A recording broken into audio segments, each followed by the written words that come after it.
اے لوگو جو ایمان لائے ہو، اپنا بچاؤ اختیار کرو، محتاط رہو، پھر خواہ چھوٹے دستوں میں نکلو یا سب اکٹھے ہو کر نکلو، کیونکہ اس دور میں مدینہ ہر وقت خطرات کا گڑھ بنا ہوا تھا، اور ہر وقت کوئی نہ کوئی افواہ پھیلتی رہتی تھی کہ دشمن حملہ آور ہونے والا ہے یا دشمن کے مقابلے کے لیے نکلنا ہے. تو اس کے لیے کچھ اسٹریٹجیز بتائی گئی کہ کس طرح نکلو، کیا کرو. اور بے شک تم میں سے کوئی ایسا بھی ہے جو ضرور دیر لگاتا ہے، یعنی جب نکلنے کا موقع ہوتا ہے تو وہ کچھ اور کرنے لگتا ہے، یعنی ٹال مٹول کہ نہ ہی نکلنا پڑے، بڑا مشکل ہے، کہیں جان ہی نہ چلی جائے. پھر اگر تمہیں کوئی مصیبت پہنچے یعنی اللہ کے راستے میں نکل کر، تو کہتا ہے تحقیق اللہ نے مجھ پہ انعام کیا جبکہ میں ان کے ساتھ موجود نہیں تھا. کس قدر خوش فہمی کہ پیچھے رہ جانے کو وہ اللہ کا انعام سمجھ رہا ہے، حالانکہ اللہ کا انعام تو ان پر ہے جنہوں نے اللہ کے راستے میں نکل کر قربانی دی. اور البتہ اگر تمہیں اللہ کی طرف سے کوئی فضل پہنچے تو وہ ضرور کہے گا گویا کہ تمہارے اور اس کے درمیان کوئی محبت ہی نہ تھی، ہائے افسوس مجھ پر کہ میں بھی ان کے ساتھ ہوتا تو بہت بڑی کامیابی حاصل کرتا. مطلب پرست لوگ، مفاد پرست، اور یہی مطلب پرستی اور دنیا کی محبت منافقت کو جنم دیتی ہے کہ ہر وقت صرف وہ کام کرنا جس میں فائدہ ہو، اور نیکی کی خاطر اللہ کی اطاعت میں کوئی رسک لینے کے لیے تیاری نہ ہونا. بس چاہیے کہ اللہ کے راستے میں لڑیں وہ لوگ جو دنیا کی زندگی آخرت کے بدلے میں بیچ ڈالتے ہیں، اور جو کوئی اللہ کے راستے میں لڑے پھر وہ قتل کر دیا جائے یا غالب آ جائے تو ان قریب ہم اسے اجر عظیم عطا کریں گے.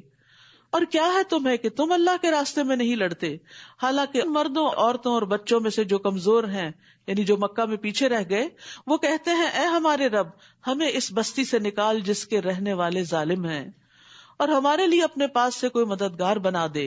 وہ لوگ جو ایمان لائے وہ اللہ کے راستے میں جنگ کرتے ہیں، اور وہ لوگ جنہوں نے کفر کیا وہ طاغوت کے راستے میں جنگ کرتے ہیں، یعنی ان کے مقاصد کچھ اور ہوتے. مومن صرف اللہ کے راستے میں ہی لڑتا ہے. بس تم شیطان کے دوستوں سے جنگ کرو، بے شک شیطان کی چال بہت کمزور ہے. کیا آپ نے دیکھا نہیں ان لوگوں کی طرف جنہیں کہا گیا تھا کہ اپنے ہاتھوں کو لڑائی سے روکے رکھو، یعنی جب مسلمان مکہ میں تھے، کمزور تھے، تو ان کو بدلہ لینے سے روک دیا گیا تھا، حالانکہ ان پہ بہت ظلم و ستم ہو رہے تھے. اور اس وقت کیا حکم تھا؟ اور نماز قائم کرو اور زکوٰۃ ادا کرو، یعنی عبادات بجا لاؤ، تمہارے اندر اسٹرینتھ پیدا ہوگی. مدینہ میں آ کر تو جب ان پر جنگ کرنا فرض کیا گیا تب ان میں سے ایک گروہ لوگوں سے اس طرح ڈر رہا تھا جیسے اللہ سے ڈرتے ہیں. طبعی کمزوری ہے انسان کی، جنگ سے، موت سے، ان چیزوں سے ڈر لگتا ہے، یا اس سے بھی زیادہ سخت ڈرنا. اور انہوں نے کہا اے ہمارے رب تو نے ہم پر جنگ کرنا کیوں فرض کر دیا؟ تو نے ہمیں ایک قریب کی مدت تک مہلت کیوں نہ دی؟ ابھی بھی ہم اتنے تیار نہیں ہیں، کیونکہ مدینہ پہنچتے ہی آپ کو معلوم ہے دوسرے سال تو جنگ بدر ہوئی، تیسرے سال احد ہوئی، پھر اس کے بعد احزاب ہوئی. اوپر نیچے مسلمان جو تھے وہ حالت جنگ میں ہی تھے. تو یہاں ان کو تیار کیا جا رہا ہے کہ تم اپنا دفاع کرنے کے قابل ہو جاؤ. اب کہہ دیجئے دنیا کا فائدہ بہت تھوڑا ہے اور آخرت اس کے لیے بہتر ہے جو تقوی اختیار کرے، اور تم دھاگے برابر بھی ظلم نہ کیے جاؤ گے. یاد رکھیے دنیا جتنی بھی مل جائے، قارون کے خزانے بھی ہوں، تو آخرت کے مقابلے میں بہت تھوڑی ہے. کاش یہ بات ہمیں سمجھ آ جائے. اس لیے ہم کسی بھی نیک عمل کا بدلہ دنیا میں چاہنے کی بجائے آخرت میں چاہنے لگیں. اور اگر دنیا میں کوئی چیز کسی نیک کام کے عوض نہیں بھی ملتی تو بھی اسی طرح خوش ہو جیسے کوئی چیز ملنے پہ انسان خوش ہوتا ہے. رسول اللہ صلی اللہ علیہ وسلم نے فرمایا مجھے دنیا سے کیا، میری اور دنیا کی مثال تو اس سوار کی سی ہے جو تھوڑی دیر سایہ لینے کے لیے کسی درخت کے نیچے رکا، پھر اسے چھوڑ کر چل پڑا. لیکن انسانوں کی کمزوری ہے نا، انسٹنٹ ریوارڈ چاہتے ہیں، انسٹنٹ گریٹیفیکیشن چاہتے ہیں. ذرا سا کوئی کام کرے چاہتے ہیں بس لوگ ہمارا شکریہ ادا کریں، تعریفیں کریں، تب ہم آگے بڑھیں گے، اور اس کے بغیر کام کرنے کو تیار نہیں ہوتے. تو یہ چیز انسان کی ترقی کے راستے میں بہت بڑی رکاوٹ ہے. تو اسلام نے جو آخرت پہ اجر چھوڑا اسے کہا یہاں تو تم دوڑ لگائے رکھو، آگے جو منزل پہ پہنچو گے سب کچھ تمہیں پورا پورا دے دیا جائے گا. تو اس لیے کبھی بھی لوگوں سے تعریف چاہنے کے لیے انتظار میں نہ رہیں اور اپنے نیکی کے کام کو روکے نہیں، کرتے چلے جائیں، کرتے چلے جائیں. جس کے لیے کر رہے ہیں آپ کا اجر اس کے ذمہ ہے اور وہ اپنا ذمہ خوب نبھائے گا. اینما تکونوا یدرککم الموت، جہاں کہیں بھی تم ہوگے موت تمہیں پا لے گی. یعنی دنیا میں ہمیشہ نہیں رہ سکتے، موت کی جگہ مقرر ہے، وہ اپنی جگہ پر خود ہی آ جائے گی. تم جہاں چاہو بھاگو، بھاگ کے بچ نہیں سکتے، اگرچہ تم مضبوط قلعوں میں ہی کیوں نہ ہو. کہیں بھی جا کے چھپو، نہیں چھپ سکتے. فرشتے ہر چیز میں داخل ہو جاتے ہیں اور جان لے لیتے ہیں. اور اگر انہیں کوئی بھلائی پہنچتی ہے تو وہ کہتے ہیں یہ اللہ کی طرف سے ہے, اور اگر انہیں کوئی برائی پہنچتی ہے تو کہتے ہیں یہ آپ کی طرف سے ہے. کہہ دیجئے سب کچھ اللہ کی طرف سے ہے. تو ان لوگوں کو کیا ہے کہ وہ بات سمجھ ہی نہیں پاتے. آپ کو جو بھی کوئی بھلائی پہنچتی ہے وہ اللہ کی طرف سے ہے, اور جو کوئی برائی پہنچتی ہے تو آپ کے نفس کی طرف سے ہے. اور ہم نے آپ کو لوگوں کے لیے رسول بنا کر بھیجا ہے, اور کافی ہے اللہ گواہ. یعنی اللہ کی گواہی یا اللہ کا گواہ ہونا کافی ہے. جس نے رسول کی اطاعت کی تو در حقیقت اس نے اللہ کی اطاعت کی, اور جس نے منہ موڑ لیا تو ہم نے آپ کو ان پر نگران بنا کر نہیں بھیجا. اور وہ کہتے ہیں اطاعت کریں گے, پھر جب وہ آپ کے پاس سے نکلتے ہیں تو ان میں سے ایک گروہ رات کو اس کے برخلاف مشورہ کرتا ہے جو آپ کہتے ہیں. یعنی یہاں کچھ منافقین کا کردار واضح کیا گیا ہے کہ نبی صلی اللہ علیہ وسلم کے ساتھ مشورے میں شریک ہو جاتے, اور جب الگ ہوتے تو رات میں منافق کٹھے ہو کر اس میٹنگ میں کی ہوئی باتوں کے خلاف کچھ اور چیزیں تجویز کرنے لگتے, اور اس طرح مسلمانوں کے اندر ایک افراتفری پیدا کرتے. اور اللہ لکھ رہا ہے جو وہ رات کو مشورہ کرتے ہیں. یاد رکھیے المجالس بالامانہ, مجلس سے امانت ہوتی. یہ حکم صرف آپ کے دور تک کے لیے نہیں ہے, آج بھی اگر خیر کے کسی کام پر آپ جمع ہوئے اور شورا ہے آپ کی, باہم مشورہ کر رہے ہیں, ایک دوسرے کو کنسلٹ کر رہے ہیں کسی معاملے میں, پھر اسی میٹنگ کے اندر کسی نتیجے پہ پہنچ جاتے ہیں, تو پھر یہ درست نہیں کہ باہر نکل کے 2-4 لوگوں کو اکٹھا کر کے صاحب امر کے خلاف یا لوگوں کے خلاف ایک محاذ آرائی قائم کر لی جائے اور ایک اور الگ گروپ بنا لیا جائے. مخلص مومن ایسا نہیں کرتے. مخلص جو خیر خواہ ہوتا ہے نا, وہ دوسرے کو اس کے سامنے منہ پہ بتا دیتا ہے کہ خیر اس میں, باہر نکل کے فیصلے بدلتا نہیں, یا اعتراض نہیں کرتا, یا غیبت شروع نہیں کرتا, یا فساد نہیں شروع کر دیتا. اور اللہ لکھ رہا ہے جو وہ رات کو مشورہ کرتے ہیں, بس ان سے اعراض کریں اور اللہ پر بھروسہ کریں. سبحان اللہ. پیغمبر علیہ السلام کو کیا بتایا گیا؟ جسٹ اگنور, کچھ نہیں ہوتا. ان لوگوں کی باتیں کرنے سے اللہ کی مدد رک نہیں جائے گی.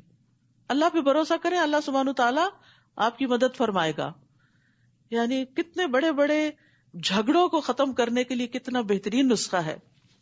ورنہ انسان ایسی حرکت کرنے والوں کو کہ ہمیں پتہ چل گیا جو تم نے کی, کیونکہ بیچ میں ہی کچھ پھر ان کے ساتھ بھی دھوکہ دینے والے ہوتے ہیں. وہ آ کے پھر شکایت کرتے ہیں, وہ فلان جگہ آپ کے خلاف یہ باتیں ہو رہی تھی, پھر آپ ان کو بلاتے ہیں, آپ نے یہ کی, تو وہ کہتے ہیں ہم نے نہیں کی. فساد کا ایک لامتناہی سلسلہ شروع ہو جاتا. ایسی باتوں کی نہ تحقیق کرنی چاہیے نہ ان کے پیچھے پڑنا چاہیے, اللہ کے سپرد معاملہ کر دینا چاہیے کہ یا اللہ تجھ پہ توکل کر کے یہ فیصلہ کیا ہے, اب تو ہی اس کا بہترین نتیجہ نکال. اور کافی ہے اللہ کارساز. وَكَفَى بِاللَّهِ وَكِيلًا أَفَلَا يَتَدَبَّرُونَ الْقُرْآنَ, کیا بھلا وہ قرآن میں تدبر نہیں کرتے؟ اگر یہ اللہ کے علاوہ کسی اور کی طرف سے ہوتا تو ضرور وہ اس میں بہت زیادہ اختلاف پاتے, لیکن قرآن کے بعض احکام بعض کی تائید کرتے ہیں. یعنی قرآن میں غور و فکر کرنے والا, گہرائی میں جانے والا اچھی طرح یہ بات سمجھتا ہے کہ قرآن اللہ ہی کی طرف سے ہے. اور جب ان کے پاس امن یا خوف میں سے کوئی معاملہ آتا ہے تو وہ اسے پھیلا دیتے ہیں. مدینہ میں چونکہ طرح طرح کے حملوں کی خبریں آتی رہتی تھی تو منافقین اس میں آگے آگے ہوتے تھے, اور وہ کیا کرتے, خوب افواہیں پھیلاتے تھے. اور اگر وہ اسے رسول اور اپنے میں سے اولو الامر صاحب اختیار کی طرف لوٹاتے تو جو ان میں سے اس کا نتیجہ نکال لاتے ہیں وہ ضرور اس کی حقیقت جان لیتے. اور اگر تم پر اللہ کا فضل اور اس کی رحمت نہ ہوتی تو سوائے چند ایک کہ تم سب ضرور شیطان کی پیروی کرتے. بس آپ اللہ کے راستے میں لڑیں. آپ صرف اپنی ہی جان کے مکلف بنائے گئے ہیں. یہاں نبی صلی اللہ علیہ وسلم سے خطاب ہے کہ آپ پر اپنی ہی ذمہ داری ہے, آپ اپنا کام کرتے جائیں اور مومنوں کو بھی ابھارے. یعنی آپ دوسروں کو موٹیویٹ ہی کر سکتے ہیں. تو اس سے یہ پتہ چلتا ہے کہ جو لیڈر ہوتا ہے وہ ایکشن سے لیڈ کرتا ہے, کام کر کے دکھاتا ہے, تو دوسرے لوگ پھر پیچھے آ جاتے ہیں. امید ہے کہ اللہ کافروں کی جنگ کو روک دے, اور اللہ بہت ہی سخت ہے لڑائی میں اور بہت ہی سخت ہے عبرتناک سزا دینے میں. من یشفع شفاعۃ حسنۃ یکن لہ نصیب منہا, جو کوئی سفارش کرے گا اچھی سفارش, اس کے لیے اس میں سے حصہ ہوگا. یعنی اگر کسی کا کوئی کام اٹکا ہوا ہے اور آپ کے کہنے سے وہ ہو جائے گا اور آپ کہہ دیتے ہیں تو جو نیکی کا کام ہوگا اس سب میں آپ کا حصہ پڑ گیا. حدیث میں آتا ہے الدال علی الخیر کفاعلہ، نیکی کی طرف رہنمائی کرنے والا بھی ایسا ہی ہے جیسا اس کو کر لینے والا. تو خیر کے کام نہ صرف یہ کہ خود کریں بلکہ دوسروں کو بھی ابھارتے رہیں اور دوسروں کو بھی موٹیویٹ کریں کہ وہ خیر میں تعاون کریں. تعاونوا علی البر والتقوی ولا تعاونوا علی الاثم والعدوان، نیکی اور تقوی کے کاموں میں ایک دوسرے سے تعاون کرو، اور ولا تعاونوا علی الاثم، گناہ کے کام، والعدوان اور زیادتی کے کاموں میں ایک دوسرے کا ساتھ نہ دو بلکہ ایک دوسرے کو روکو اگر کوئی کسی کے اوپر زیادتی کر رہا ہے. اور جو کوئی سفارش کرے گا بری سفارش، اس کے لیے اس میں سے حصہ ہوگا، اور اللہ ہر چیز پر نگران ہے. تو اچھی سفارش سے لوگوں کے کام بن جاتے ہیں، لوگوں کے بیچ میں صلح ہو جاتی ہے، اور بری سفارش چغل خوری جیسا عمل ہوتا ہے اور اس سے فسادات پھیلتے ہیں. وَإِذَا حُيِّيتُم بِتَحِيَّةٍ فَحَيُّوا بِأَحْسَنَ مِنْهَا أَوْ رُدُّوهَا، اور جب تم دعا دیے جاؤ کوئی دعا تو تم بھی اس سے زیادہ اچھی دعا دو یا اسی کو لوٹا دو. بے شک اللہ ہر چیز پر خوب حساب لینے والا ہے. حساب لینے والا ہے جی. اس کا مطلب یہ کہ جو تمہارے ساتھ احسان کرے اس کے ساتھ تم بھی احسان کرو، حتیٰ کہ اگر کوئی تمہیں دعا دیتا ہے تو بدلے میں دعا دو. اور یہاں خاص طور پر اشارہ ہے سلام کرنے کا، یعنی اگر تمہیں کوئی سلام کرتا ہے تو تم بھی وعلیکم السلام کہو. یاد رکھیے سلام پھیلانا سلامتی ہے. آپ نے فرمایا سلام پھیلاؤ تم سلامت رہو گے، بڑے بڑے جھگڑوں فتنوں سے بچ جاؤ گے. گھر کی زندگی کے اندر بھی اگر گھر والے شوہر بیوی کو صبح اٹھ کے، بیوی شوہر کو، بچوں کو، سب ایک دوسرے کو سلام کرتے ہیں، جب گھر سے نکلتے ہیں سلام کر کے جاتے ہیں، واپس آتے ہیں سلام کرتے ہیں، تو گھر کی فضا میں خوشی پیدا ہو جاتی ہے اور سب دعائیں دیتے اور لیتے ہوئے جا رہے ہوتے ہیں. تو اس سے انسان کے اندر سلامتی بھی آتی ہے. سلام جو ہے یہ مغفرت کو واجب کرنے والا عمل ہے، نیکیوں کا باعث ہے. یعنی صرف السلام علیکم کہنے سے 10 نیکیاں، ورحمۃ اللہ کہنے سے 20، وبرکاتہ کہنے سے 30. اور آپس میں محبت بڑھانے کا ذریعہ ہے. جہاں آپ محبتوں کی کمی دیکھتے ہیں اس نسخے کو پلے باندھ لے، سلام کی کثرت کر دے، محبت پیدا ہو جائے گی، کیونکہ ایک کمیونیکیشن شروع ہو جاتی ہے نا. رسول اللہ صلی اللہ علیہ وسلم نے فرمایا تم جنت میں داخل نہیں ہو سکو گے جب تک ایمان نہ لاؤ، اور تم ایمان نہیں لا سکتے جب تک آپس میں محبت نہ کرو. کیا میں تمہیں ایسی بات نہ بتا دوں کہ جب تم اس پر عمل کرو گے تو تمہارے درمیان محبت پیدا ہو جائے گی. جن ہسبینڈ وائف کے بیچ میں اختلاف ہے، لڑائی جھگڑا ہے، اور ایک دوسرے کی شکل نہیں دیکھنا چاہتے، وہ سلام شروع کر دیں، کیونکہ سلام ہی تو ختم ہوتا ہے تو فساد اور بڑھ جاتے ہیں. تو آپس میں سلام کو عام کرو، زیادہ سے زیادہ کرو. اور سب سے بڑا بخیل وہ ہے جو سلام میں بخل کرتا ہو. پھر فرمایا اللہ لا الہ الا ہو لیجمعنکم الی یوم القیامۃ لا ریب فیہ ومن اصدق من اللہ حدیثا. اللہ، نہیں کوئی حقیقی معبود مگر وہی، وہ ضرور تمہیں قیامت کے دن کی طرف جمع کرے گا جس میں کوئی شک نہیں. اللہ اکبر. ہم سب کشاں قدم بقدم اپنی موت کی طرف بڑھتے ہوئے آخرت کی طرف بڑھ رہے ہیں، جس میں سے کوئی بھی بچ نہیں سکتا. اور اللہ سے بڑھ کر بات میں کون زیادہ سچا ہے؟ یعنی یہ سب سے سچی بات ہے، اس پہ یقین کر لو، اس کی تیاری کر لو. تو کیا ہے تمہیں مسلمانوں کہ منافقوں کے بارے میں تم 2 گروہ ہو گئے ہو، جبکہ اللہ نے انہیں ان کی کمائی کے سبب الٹا پھیر دیا ہے. یعنی گناہ جو ہے وہ انسان کو اور مصیبت میں مبتلا کرتے ہیں. کیا تم چاہتے ہو کہ تم انہیں ہدایت دو جنہیں اللہ نے گمراہ کر دیا، جن کے دل ٹیڑھے ہو گئے؟ اور جسے اللہ گمراہ کر دے تو تم ہرگز اس کے لیے کوئی راستہ نہ پاؤ گے.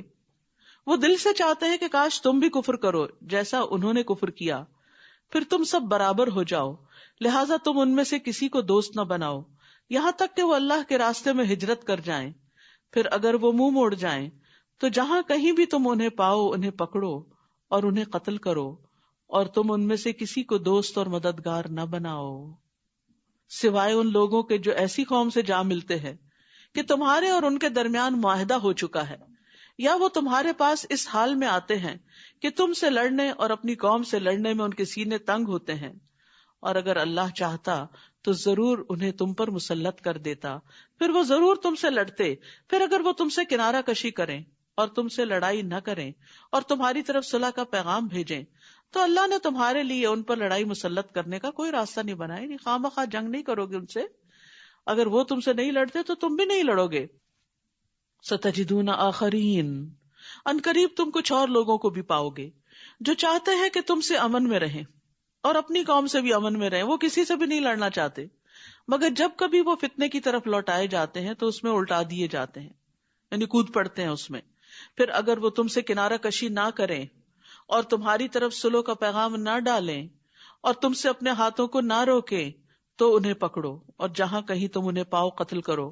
اور یہی وہ لوگ ہیں جن پر ہم نے تمہارے لیے واضح غلبہ رکھا ہے. اور کسی مومن کے لیے یہ جائز نہیں کہ وہ کسی دوسرے مومن کو قتل کر دے مگر غلطی سے، یعنی مومن کی جان نہیں لے سکتا. اور جو کوئی کسی مومن کو غلطی سے قتل کرے تو ایک مومن غلام کو آزاد کرنا ہے اور دیت ادا کرنا ہے. پہلا اللہ کا حق ہے، دوسرا بندوں کا حق ہے.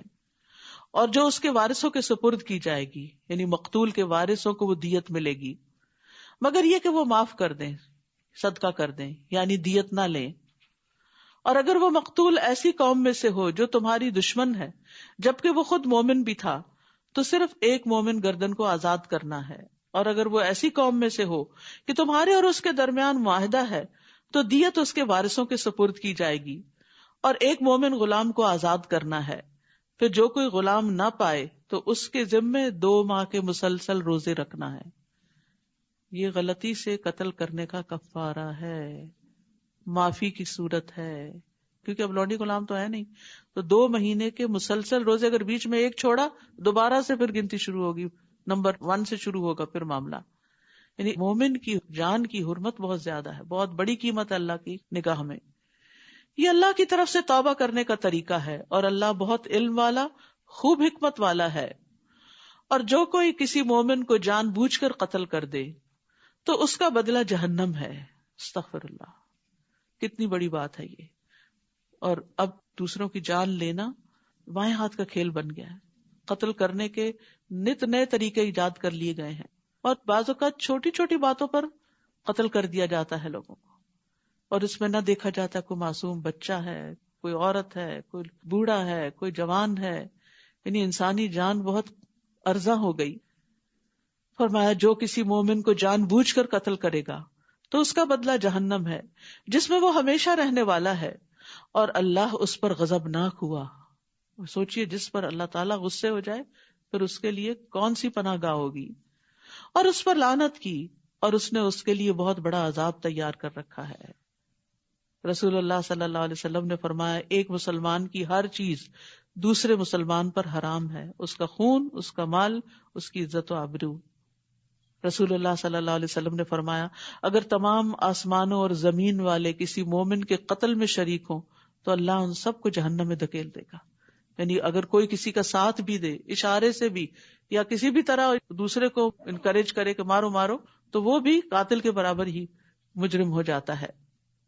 یاد رکھیے یہ تو عمومی قتل کی بات ہے، اور ایک قتل وہ ہے جو عورتیں کرتی ہیں، پیٹ کے بچے. تو کوئی بھی بچہ جس کے اندر روح پڑ چکی ہو، حرکت کرتا ہو، اس کا دل دھڑکتا ہو، وہ سننے کے قابل ہو چکا ہو، اس کے ہاتھ پاؤں بن چکے ہوں، تو چھوٹی چھوٹی باتوں سے یہ نہیں پال سکتے. بعض اوقات یہ کہ ڈاکٹرز کہتے ہیں کہ اس کو فلاں بیماری ہے تو یہیں سے ختم کر دو، یہ سنبھالنا اس کا مشکل ہوگا، بعد میں اس کی پرورش مشکل ہوگی. تو یہ کوئی عذر نہیں کسی کی بھی جان لینے کے. جان ہر ایک کو پیاری ہوتی ہے، چاہے کوئی معذور ہو چاہے کوئی صحت مند ہو. تو اس سے بھی بچنے کی ضرورت ہے. یعنی اپنی اولاد کو قتل کرنا حماقت ہے، سفہن بغیر علم. اور لا علمی میں بھی یہ قتل کرنا جو ہے یہ بہت بڑا گناہ ہے، اس سے توبہ کرنی چاہیے. پھر فرمایا اے لوگو جو ایمان لائے ہو، جب تم اللہ کی راہ میں سفر کرو تو تحقیق کر لیا کرو، اور جو تمہاری طرف سلام کرے اس کو یہ نہ کہو کہ تم مومن نہیں. کیونکہ اس زمانے میں بعض مسلمان باہر نکلے اور ایک چرواہا تھا، سمجھا کہ شاید یہ کوئی دشمن کا جاسوس ہے، تو اس نے کہا السلام علیکم، تو انہوں نے پھر بھی مار ڈالا. فرمایا تم دنیا کی زندگی کا سامان چاہتے ہو، اس کے پاس چند بکریاں تھیں جو تم کو لینا تھی، تو اللہ کے پاس تو بہت سی غنیمتیں ہیں، تم بھی اس سے پہلے اسی طرح تھے، اللہ نے تم پر احسان کیا، یعنی تمہیں اسلام کی دولت عطا کی، بس تحقیق کر لیا کرو. بلا شبہ جو بھی تم عمل کرتے ہو اللہ اس کی خوب خبر رکھنے والا ہے، سب پتا ہے اس کو. مومنوں میں سے جو بغیر کسی تکلیف کے بیٹھ رہنے والے ہیں اور جو اپنے مالوں اور جانوں کے ساتھ اللہ کی راہ میں جہاد کرنے والے ہیں برابر نہیں ہو سکتے. کام کرنا اور نہ کرنا، محنت کرنا اور نہ کرنا، وقت لگانا اور نہ لگانا، مال لگانا اور نہ لگانا ایک جیسا نہیں ہوتا. اللہ نے جان و مال سے جہاد کرنے والوں کو بیٹھ رہنے والوں پر ایک درجہ فضیلت دی ہے، اور اللہ نے ہر ایک سے اچھا وعدہ کر رکھا ہے، اور اللہ نے مجاہدین کو بیٹھ رہنے والوں کی نسبت اجر عظیم کی فضیلت سے نوازا ہے. جو جتنی زیادہ سٹرگل کرے گا، جتنی زیادہ محنت کرے گا، اس کا اجر اتنا ہی زیادہ ہوگا. دنیا میں تو ہم ہر دم اپنا سٹیٹس بلند کرنے کی فکر میں ہوتے ہیں اور اس کو بڑھانے کی اور دوسروں کے مقابلے میں آگے جانے کی، لیکن آخرت کے بارے میں ہم کیوں بھول جاتے ہیں؟ کیا ہمیں یقین نہیں کہ کون سی چیز وہاں بلندی عطا کرے گی؟ جنت کے ایک درجے سے دوسرے درجے میں ایسے ہی فاصلے زمین و آسمان میں. ایک درجے والے دوسرے والوں کو ایسے دیکھیں کہ جیسے آسمان میں تارے نظر آتے ہیں، اور وہ ہمیشگی کی عزت ہے اور ہمیشگی کی بلندگی ہے. دنیا میں کوئی کتنا بھی بلند ہو جائے، بالآخر جانا چند فٹ مٹی کے اندر ہی ہے، مٹی میں ملنا ہے. دنیا میں بے شمار بادشاہ آئے، بڑے بڑے مالدار لوگ آئے، بڑے بڑے کارنامے کرنے والے، آج کس کو یاد ہے ان کے نام؟ کس کو پتا ہے ان کی قبریں کہاں ہیں؟ یہ تک نہیں پتا، الا ماشاء اللہ. گمنام ہے وہ پوری پوری بستیاں جن کو ڈبو دیا گیا، گمنام ہے، کسی کو نام تک نہیں پتا. قرآن مجید میں آتا ہے لا یعلمہم الا اللہ، اللہ کے سوا ان کو کوئی جانتا ہی نہیں. یہ ہے دنیا کی حقیقت. اصل گھر تو آخرت ہے جس کو بنانے کی فکر کرنی چاہیے. فرمایا بڑے درجات ہیں اس کی طرف سے، اور بخشش اور رحمت ہے، اور اللہ بہت بخشنے والا نہایت رحم کرنے والا ہے. بے شک وہ لوگ جب فرشتے انہیں فوت کرتے ہیں اس حال میں کہ وہ اپنی جانوں پر ظلم کرنے والے ہیں، پوچھتے ہیں تم کس حال میں تھے؟ وہ کہتے ہیں ہم زمین میں کمزور تھے. وہ کہتے ہیں کیا اللہ کی زمین وسیع نہ تھی کہ تم اس میں ہجرت کر جاتے؟ بس ایسے ہی لوگوں کا ٹھکانہ جہنم ہے، اور وہ کتنا برا ٹھکانہ ہے. تو یہاں پر ہجرت کی فضیلت بتائی گئی ہے. ایک تو وہ ہجرت بڑی ہجرت تھی جو نبی صلی اللہ علیہ وسلم کے زمانے میں ہوئی، لیکن باقی لوگوں کی ہجرت کیا ہے؟ نبی صلی اللہ علیہ وسلم نے فرمایا وَالْمُهَاجِرُ مَنْ هَجَرَ مَا نَهَى اللَّهُ عَنْهُ، اور مہاجر وہ ہے جو اللہ کی منع کی ہوئی چیزوں کو چھوڑ دے. ایک اور جگہ پر آتا ہے، آپ سے پوچھا گیا کون سی ہجرت افضل ہے؟ آپ نے فرمایا ایسے شخص کی جو اللہ کے حرام کردہ امور کو چھوڑ دے، غلط زندگی کو چھوڑ دے، غلط کاموں کو چھوڑ دے. ہجرت ہوتا ہے چھوڑنا، ان چیزوں کو چھوڑ کر اپنا ماحول بدل دے، اپنا کام بدل دے، اپنی عادتوں کو بدل دے. یہ سب ہجرت میں شمار ہوتی ہیں، سوائے ان مردوں، عورتوں اور بچوں کے جو بے بس ہیں، یعنی جو مکہ میں رہ گئے، جو ہجرت نہیں کر سکتے تھے، جو کوئی تدبیر کرنے کی طاقت نہیں رکھتے اور نہ وہ کوئی راستہ پاتے ہیں. بس یہی وہ لوگ ہیں، امید ہے کہ اللہ ان سے درگزر کرے گا، اور اللہ بہت معاف کرنے والا ہے، بہت بخشنے والا ہے. اور جو کوئی اللہ کے راستے میں ہجرت کرے گا وہ زمین میں جائے پناہ اور بہت سی وسعت پائے گا. اور جو اپنے گھر سے اللہ اور اس کے رسول کی طرف ہجرت کرتے ہوئے نکلا پھر اسے موت آ گئی تو یقیناً اس کا اجر اللہ کے ذمہ ہو گیا، اور اللہ بہت بخشنے والا نہایت رحم کرنے والا ہے. اور جب تم زمین میں سفر کرو تو تم پر کوئی گناہ نہیں کہ تم نماز میں قصر کر لو، اگر تمہیں خوف ہو کہ کافر تمہیں ستائیں گے، یعنی خوف کی حالت میں خاص طور پر. لیکن اس کے بعد جب خوف کی حالت ختم بھی ہو گئی تو جنگ کے علاوہ بھی جو عام امن والا سفر ہے اس میں بھی نماز کو آدھا کرنے کی اجازت ہے، رخصت ہے. فرمایا ان الکافرین کانوا لکم عدوا مبینا، یقیناً کافر تمہارے کھلے دشمن ہیں. تو یہاں قصر نماز کی مشروعیت کا ذکر ہے. حضرت عائشہ کہتی کہ جب اللہ نے نماز فرض کی تو وہ 2 رکعت فرض تھی، یعنی ابتدا میں نماز تھی 2 رکعت یعنی قصر والی، پھر حضر کی صورت میں اسے مکمل کر دیا، 4 کر دیا، اور سفر کی نماز کو پہلے فریضے پہ قائم رکھا. یہ اللہ کی طرف سے ایک صدقہ ہے جسے قبول کرنا چاہیے. نبی صلی اللہ علیہ وسلم سفر میں روزہ رکھتے بھی تھے اور چھوڑ بھی دیتے تھے، اور 2 رکعت نماز پڑھتے تھے اور اس کو چھوڑتے نہیں تھے، یعنی فرض کی 2 رکعتوں سے زیادہ نہیں پڑھتے تھے. مغرب کے 3 ہی ہوتے ہیں اور وتر بھی ہوتے ہیں. ایک اور سوال کے جواب میں نبی صلی اللہ علیہ وسلم نے اپنے تمام سفروں میں نماز قصر کی ہے، اور آپ سے کبھی یہ ثابت نہیں ہوا کہ آپ نے سفر میں مکمل نماز ادا کی، چاہے وہ جنگ کا سفر تھا یا امن کا سفر تھا، حج کا سفر تھا یا عمرے کا تھا. ابن عباس کہتے ہیں ہم مکہ اور مدینہ کے درمیان رسول اللہ صلی اللہ علیہ وسلم کے ساتھ سفر کر رہے تھے، ہمیں اللہ عز و جل کے سوا کسی کا خوف نہیں تھا، کسی دشمن کا خوف نہیں تھا. مگر ہم 4 رکعتوں کو 2 رکعتیں ہی پڑھتے رہتے تھے. صلاۃ الخوف کا طریقہ. پھر فرمایا اور جب آپ ان میں موجود ہوں پھر آپ ان کے لیے نماز قائم کریں، یعنی جنگ کی حالت میں، تو چاہیے کہ ان میں سے ایک جماعت اپنے ہتھیار لے کر آپ کے ساتھ کھڑی ہو، اور چاہیے کہ وہ اپنا اسلحہ پکڑے رکھیں. پھر جب وہ سجدہ کر چکیں تو چاہیے کہ وہ آپ کے پیچھے آ جائیں، اور دوسری جماعت جس نے ابھی نماز نہیں پڑھی وہ آ جائے.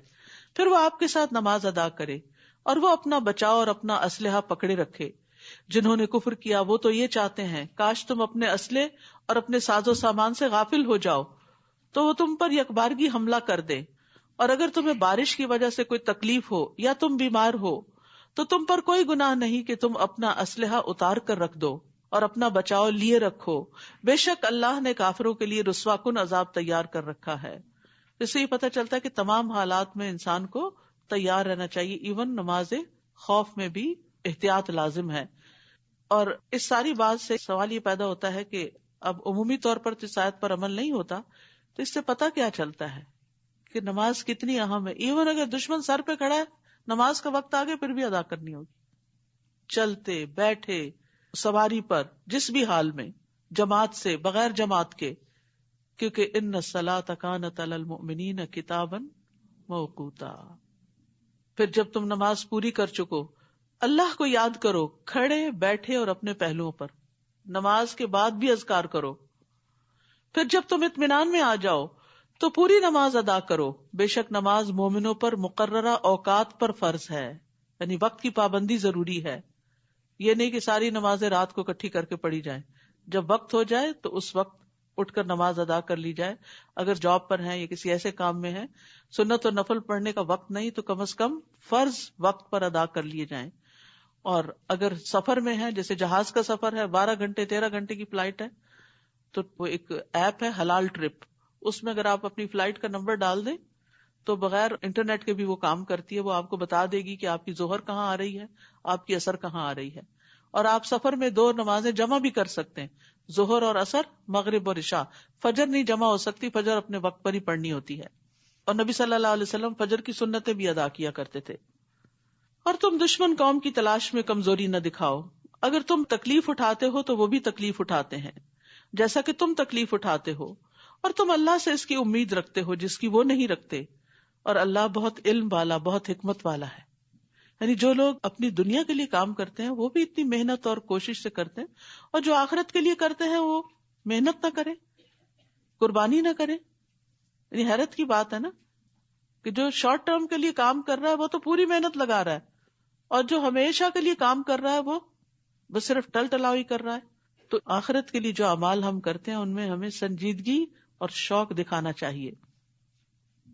انا انزلنا الیک الکتاب بالحق، بے شک ہم نے آپ کی طرف حق کے ساتھ کتاب نازل کی ہے تاکہ آپ لوگوں کے درمیان اس کے ساتھ فیصلہ کریں جو اللہ نے آپ کو سجھایا ہے، اور آپ خیانت کرنے والوں کے حمایتی نہ بنیں. ایک مخصوص واقعے کی طرف بھی اشارہ ہے لیکن عمومی احکام بھی ہیں. واستغفر اللہ ان اللہ کان غفورا رحیما، اور اللہ سے بخشش مانگیں، بے شک اللہ بہت بخشنے والا، نہایت رحم کرنے والا ہے. اور آپ ان لوگوں کی طرف سے جھگڑا نہ کریں جو اپنے آپ سے خیانت کرتے ہیں، بے شک اللہ بہت خیانت کرنے والے، بہت گناہگار کو پسند نہیں کرتا. کس کو پسند نہیں کرتا؟ خوانا اسیما، جو بہت گناہگار ہو اور بہت خیانت کار ہو. وہ لوگوں سے تو چھپ سکتے ہیں اور اللہ سے نہیں چھپ سکتے. یہ سب کے لیے ہے کہ انسان تنہائی میں بھی کوئی غلط کام کرے گا تو اللہ تعالیٰ دیکھ لے گا. حالانکہ وہ ان کے ساتھ ہوتا ہے جب وہ راتوں کو ناپسندیدہ باتوں پر مشورے کرتے ہیں جن سے اللہ راضی نہیں ہوتا. یعنی وہ کام یا وہ چیزیں جن پہ اللہ راضی نہیں وہ باتیں کرتے ہیں، اور جو عمل وہ کرتے ہیں اللہ اس کا احاطہ کرنے والا ہے، اس کو گھیرنے والا ہے. ہاں تم ہی وہ لوگ ہو جنہوں نے ان کی طرف سے دنیا کی زندگی میں جھگڑا کیا، تو قیامت کے دن ان کی طرف سے کون اللہ سے جھگڑا کرے گا؟ کون ان کا وکیل ہوگا؟ یعنی اپنی قوم ہو، خاندان ہو، رشتہ دار ہوں، دوست ہوں، ناحق ان کا ساتھ نہیں دینا چاہیے. کیونکہ اگر ہم جانتے ہیں وہ غلط کر رہے ہیں اور پھر بھی ان کا دفاع کر رہے ہیں اور دوسرے مظلوم کو اس کا حق نہیں مل رہا تو یہ بہت بڑی زیادتی کی بات ہے. جیسے گھریلو زندگی میں آپ دیکھیں کہ بعض اوقات بیٹیاں ماں کے ساتھ مل جاتی ہیں، بہو کو اکیلا چھوڑ دیتی ہیں، حالانکہ انہیں یہ پتا ہوتا ہے کہ زیادتی ماں ہی کر رہی ہے. یہ بھی ظلم ہے. ماں کی محبت، احترام اس چیز میں حائل نہ ہو کہ آپ انصاف کا فیصلہ کریں. انسان کو ہمیشہ انصاف کی بات کرنی چاہیے، چاہے دوسری طرف اپنا کتنا ہی عزیز اور پیارا کیوں نہ ہو. لیکن افسوس کے ساتھ یہ کہنا پڑتا ہے کہ بعض اوقات مائیں اپنے بچوں کی غلطی کو نہیں دیکھتی، سارا الزام دوسروں پہ دھر دیتی اور دوسروں کو ہی مجرم قرار دے دیتے. تو اس لیے کبھی بھی اپنے پیاروں کا دفاع آخرت میں کام نہیں آئے گا. بات انسان کرے تو انصاف والے قیامت کے دن نور کے ممبروں پر ہوں گے.